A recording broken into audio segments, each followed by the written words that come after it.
معاشرے کے دیگر طبقات کی طرح سال 2023 میں سپریم کورٹ میں بھی تقسیم اور دھڑے بندی کا تاثر غالب رہا، جس نے ہائی پروفائل اور حساس کیسز سے نمٹنے کے حوالے سے ادارے کو کمزور بنایا۔ حتیٰ کہ پہلی بار پارلیمنٹ نے supreme court practice and procedure act 2023 نافذ کر کے عدالت عظمیٰ کے اندرونی کام کو ریگولیٹ کیا۔ سپریم کورٹ کے ڈھانچے میں دراڑیں 2019 میں اس وقت پیدا ہونا شروع ہوئیں جب فل کورٹ نے جسٹس قاضی فائز عیسیٰ کے خلاف دائر صدارتی ریفرنس کے خلاف درخواست کی سماعت کی۔ تاہم گزشتہ سال 2023 میں بینچوں کی تشکیل، مقدمات سماعت کے لیے مقرر کرنے اور اعلیٰ عدالتوں کے ججوں کی تقرری کے معاملے پر سپریم کورٹ میں تقسیم پیدا ہوئی، اور اس میں اضافہ اس وقت ہوا جب عدالت عظمیٰ نے 2 صوبوں میں انتخابات میں تاخیر پر از خود نوٹس لیا۔ پہلی سماعت میں ہی ایک جج جسٹس جمال خان مندوخیل نے 9 رکنی لارجر بینچ میں 2 ججوں جسٹس اعجاز الاحسن اور جسٹس سید مظاہر علی اکبر نقوی کی شمولیت پر اعتراض کیا، جبکہ از خود نوٹس کیس میں عدالت کا حکم جاری نہ کرنے پر نیا تنازع کھڑا ہو گیا۔ دریسنا جسٹس قاضی فائز عیسیٰ کی سربراہی میں ایک اکثریتی بینچ نے مفاد عامہ کے معاملات کو سپریم کورٹ کے رول میں ترامیم تک سننے سے روک دیا۔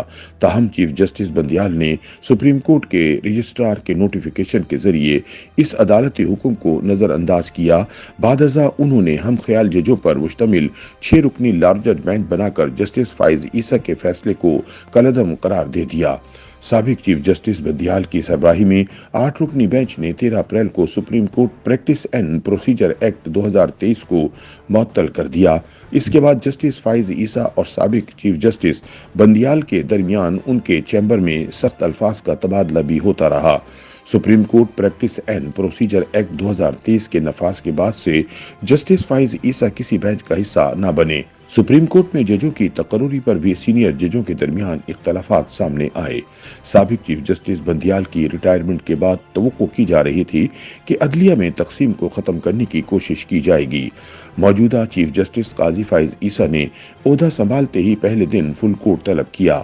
انہوں نے supreme court practice and procedure act 2023 کے خلاف درخواستوں کی سماعت کے لیے فل کورٹ تشکیل دی اور کارروائی براہ راست ٹی وی پر نشر کی گئی۔ فل کورٹ نے اکثریت کے ساتھ supreme court practice and procedure act 2023 کو آئینی قرار دے دیا اور بینچز کی تشکیل کا معاملہ چیف جسٹس قاضی فائز عیسیٰ نے 3 سینئر ترین ججز کے حوالے کر دیا۔